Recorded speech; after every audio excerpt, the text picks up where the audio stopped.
कौवा और दुष्ट सांप, the cobra and the crow story in Hindi. एक बार की बात है। एक जंगल में किसी पेड़ पर कौवे का एक जोड़ा रहा करता था। वो दोनों खुशी खुशी उस पेड़ पर जीवन बसर कर रहे थे।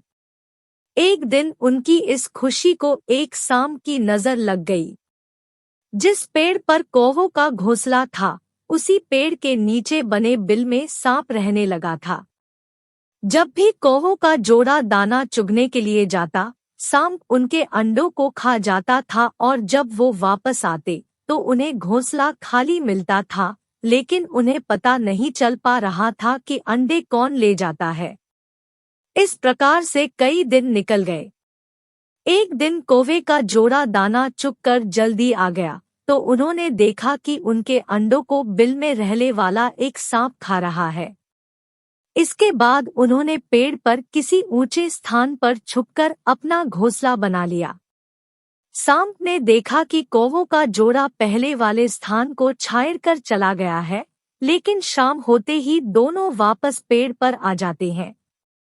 इस प्रकार कई दिन निकल गए। कौवा के अंडों में से बच्चे निकल आए और वो बड़े होने लगे। एक दिन सांप को उनके नए घोंसले का पता चल गया और वह कौवों के जाने का इंतजार करने लगा।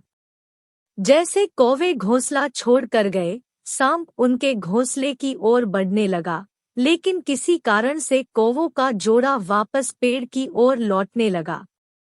उन्होंने दूर से ही सांप को उनके घोंसले की ओर जाता देख लिया और जल्दी वहां पहुंचकर अपने बच्चों को पेड़ की ओट में छुपा दिया। सांप ने देखा कि घोंसला खाली है तो वह कौवों की चाल समझ गया और वापस बिल में जाकर सही मौके का इंतजार करने लगा। इसी बीच कौवे ने सांप से पीछा छुड़ाने के लिए एक योजना बनाई। कौवा उड़कर जंगल के बाहर बने एक राज्य में चला गया। वहां एक सुंदर महल था। महल में राजकुमारी अपनी सहेलियों के साथ खेल रही थी। कौवा उसके गले में से मोतियों का हार लेकर उड़ गया। सभी ने शोर मचाया तो पहरेदार हार लेने के लिए कौवे का पीछा करने लगे। कौवे ने जंगल में पहुंचकर हारा को सांप के बिल में डाल दिया, जिसे पीछे कर रहे सैनिकों ने देख लिया।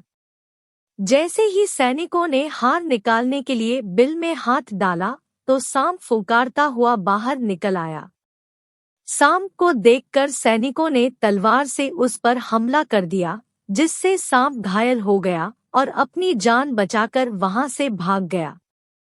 सांप के जाने के बाद कौवा अपने परिवार के साथ खुशी खुशी रहने लगा।